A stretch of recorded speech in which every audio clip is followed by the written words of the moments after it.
Hi, everyone, and welcome to a new episode of Wrestling with Memories. I am your host, Fash, and as ever, I'm joined by my co host, Wax, the brain Hussein. How are you doing, Wax? I'm doing very well, thank you, Fash. How are you?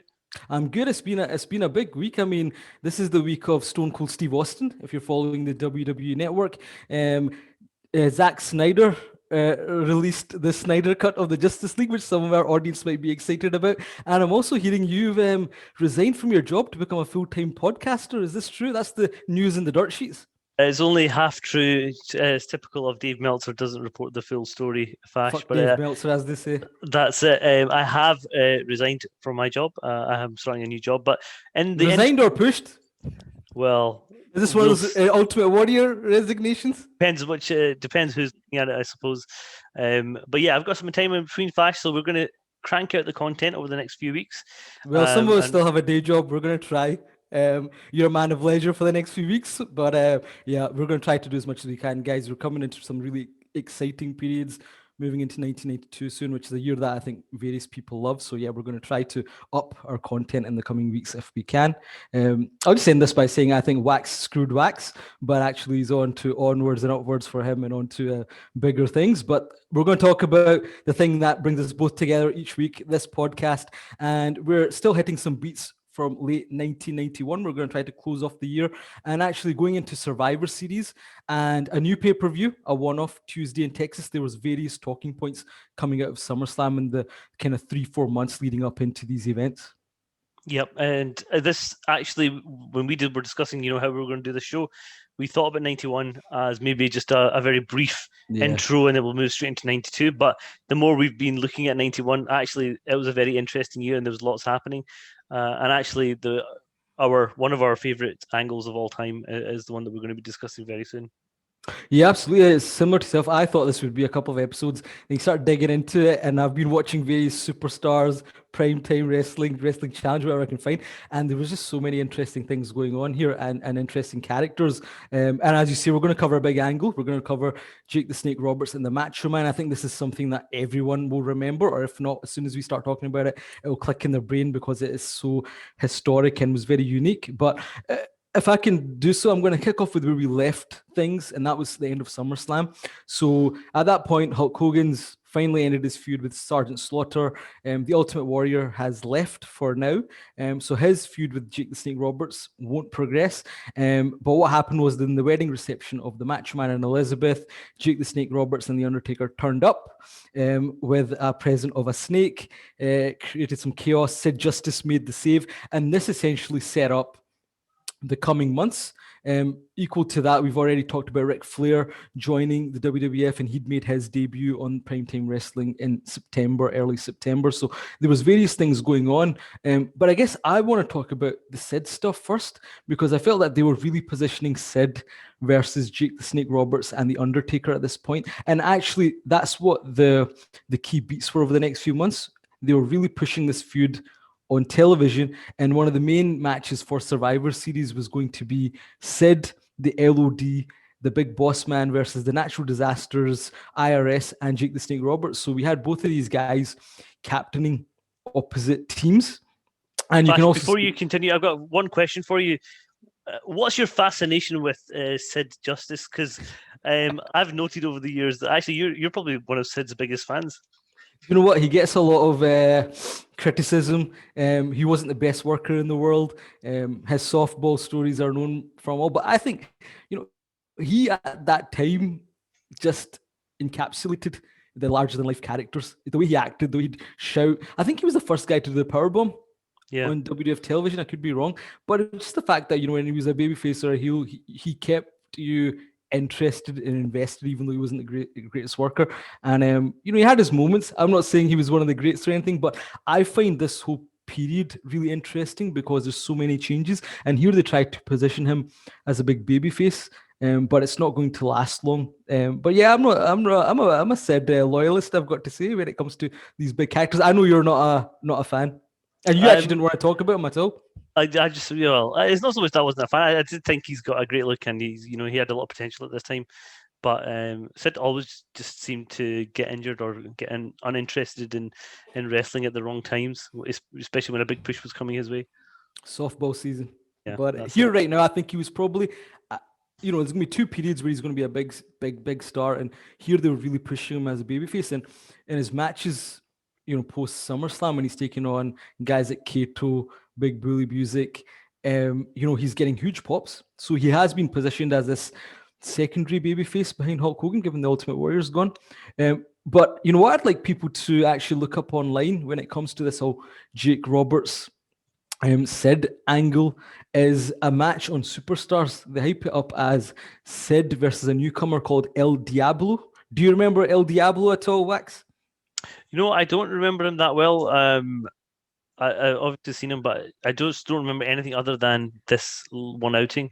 Well, that's because El Diablo was a phony. Essentially, they hyped this match up for Superstars. It was supposed to be a job guy called El Diablo versus Sid. So El Diablo comes out, Sid comes out, but then you hear the Undertaker's music, and he and Paul Bearer come out with a briefcase. They offer El Diablo some money. He takes the briefcase, goes to the back. So now there's this big face-to-face between Sid and the Undertaker, and you think, oh, this big match is going to happen. They've been hyping up this kind of feud between Sid and Jake and the Undertaker, but just as they're about to go, El Diablo returns and he attacks Sid alongside the Undertaker, and he then takes off his mask, and it's Jake the Snake Roberts. What they do is they give him a bit of a beating, and they tie him up, and they bring out the King Cobra. So interestingly, you're going to talk about an angle which is more famous. Here, it looked as if they were going to get the snake to bite him, but then, of all people, Hacksaw Jim Duggan turns up and makes the save. Now, you've got Randy Savage on commentary here, and he's talking about how he wants to help. He wants to repay the favor to Sid, but he can't because the storyline is he wants to be reinstated, but he has to watch his behavior because he's a commentator, so he doesn't do anything. And, this is the next chapter then of hyping up this, I guess, secondary main event for Survivor Series. But what's going to happen is in a house show match, Sid is going to injure himself. He's going to injure his bicep.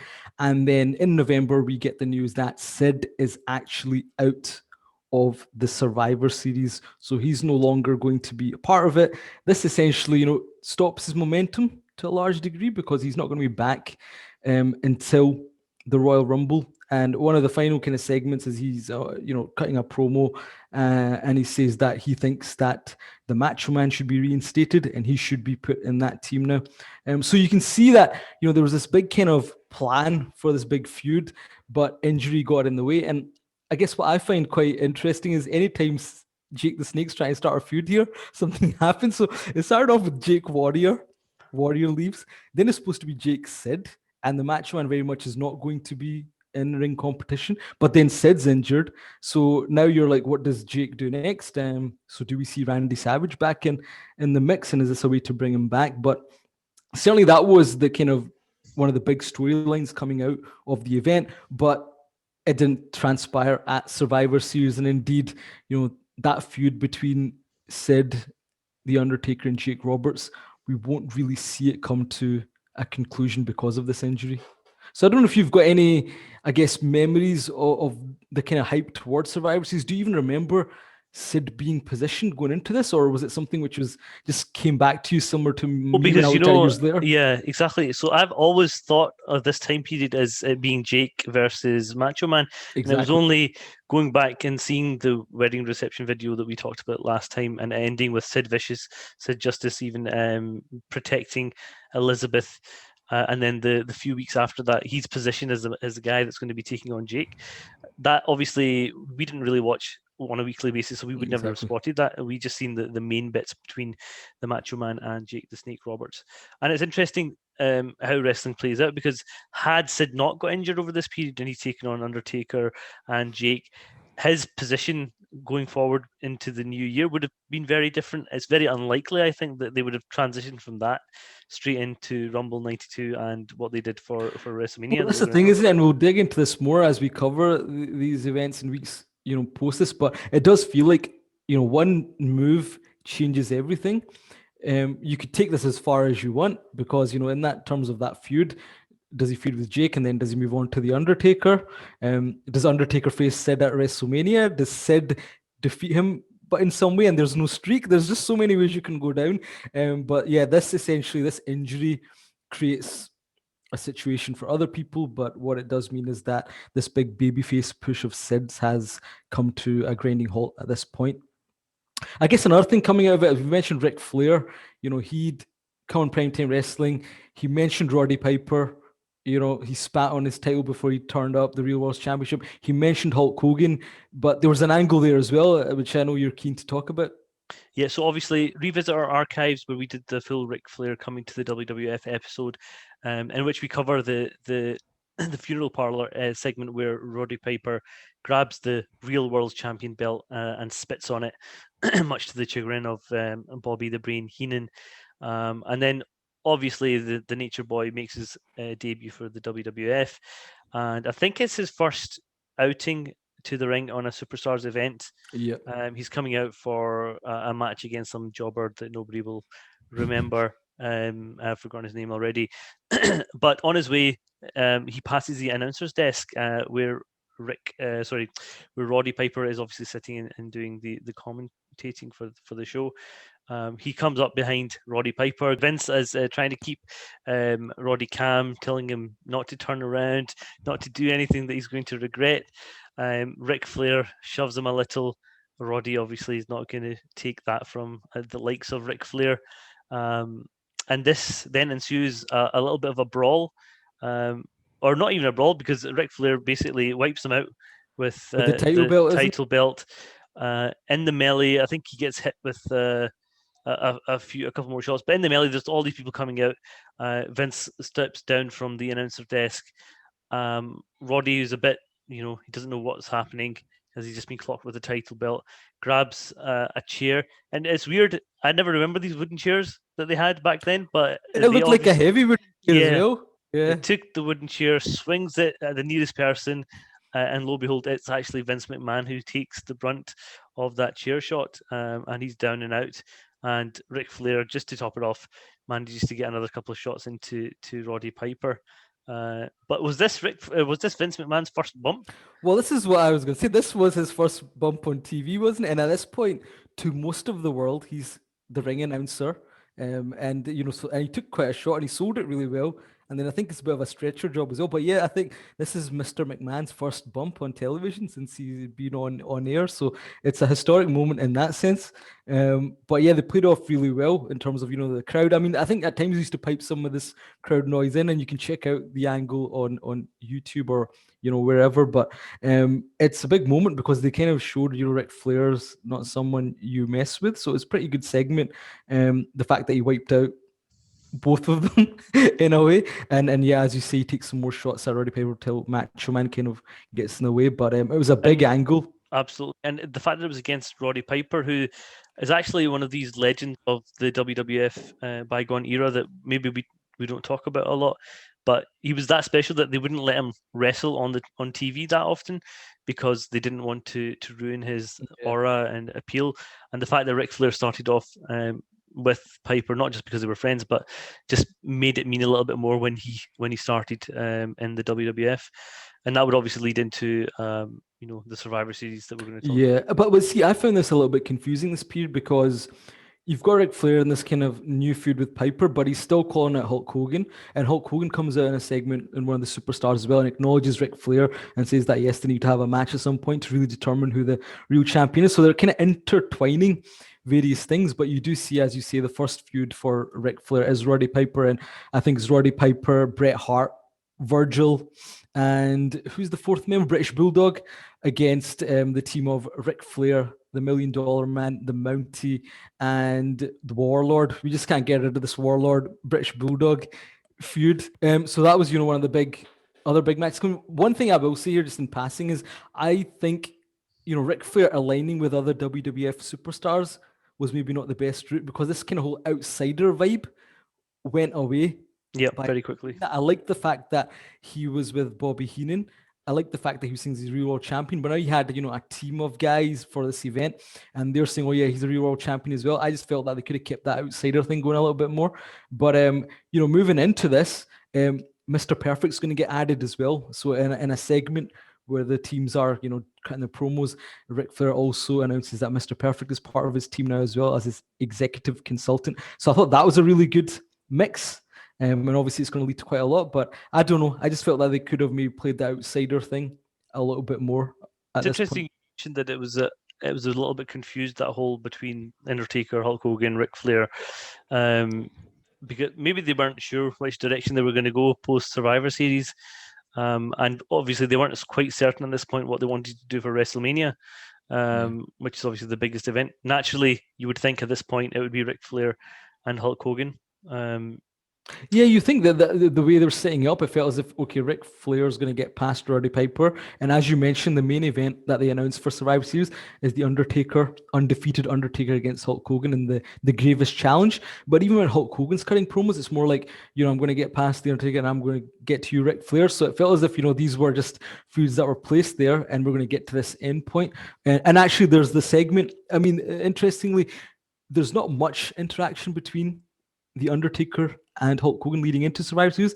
It's a lot of promos being cut, but then there's a segment on the funeral parlor where actually they finally have a face to face, and that was quite an interesting one if you remember it. I do. And the first thing that I thought when I was watching that is, don't these baby faces ever learn? Because a few months before this, and we talked about it in our archive, so please check it out. We talked about the Ultimate Warrior appearing on a funeral parlor segment, and Undertaker walking out of a coffin, a standing coffin behind them. Something similar happens here. We've got Hulk Hogan, who comes out, followed by Ric Flair, and they're having a go at each other. I think this Undertaker. is historic. I think you should open this up a little bit more because this is actually the first face to face between them since Ric Flair's came in, and I guess ever in terms of Yep. mainstream. So of course, and we the importance of this, we shouldn't sort of Yeah, play down. Wax, don't underplay the greatness of this moment. Well, I was giving them a brief summary before we would then talk about it in I'm not detail, going to let but you do that. This is the audience wants more from you. Come on. that's absolutely fine. Well, if they want more, then maybe I should start with Ric Flair's beautiful green gown that he was wearing, Go for it. That's what the fans want to hear. shimmering like the champion that he is. It was a classic Ric Flair robe that he was wearing. But yeah, you're right. It's a seminal moment in wrestling folklore. It's Hulk Hogan against Ric Flair, and it's the first time that they're mano a mano, up against each other, talking away on the segment. And Ric Flair obviously has his real world championship belt. Hulk Hogan has his WWF world title, and it is set up as two world champions that are going to collide from two different backgrounds. It's a real shame that it didn't play out that way. But there are, I think, reasons behind the scenes why that happened. Yeah, and we'll get into those. But I thought in this segment, Ric Flair totally owned Hogan in terms of the promo he cut. Yeah, I mean, And this is a Ric Flair who had cut his teeth week in week out doing these type of promos on WCW TV, and Hulk Hogan had a very specific type of promo that he would do. But when it's one against one, Ric Flair was always going to get the edge on that. And as that's happening, as you say, the Undertaker comes out of one of these coffins, very similar to as he did when the Ultimate Warrior segment happened. Now, to be fair to Hogan, I know you said the babyfaces should know better. When he comes onto Yeah, it, he he does does. check around to see, and he's about to open that coffin door, but then you see Ric Flair comes and kind of distracts him. Yep, and obviously Undertaker wipes out Hulk Hogan. Hulk Hogan is getting beat down by Ric Flair and Undertaker together until Roddy Piper, who's just sitting, a few meters away on the announcer's desk, makes the save. Because Randy Savage comes out as well, Sorry, doesn't he? Randy Yeah, Savage both of them. as, Yeah, but both it's of them strange that come Randy out. Savage actually isn't allowed to do anything. So if the heels were smart at that point, they would just ignore him completely. But Yeah, exactly.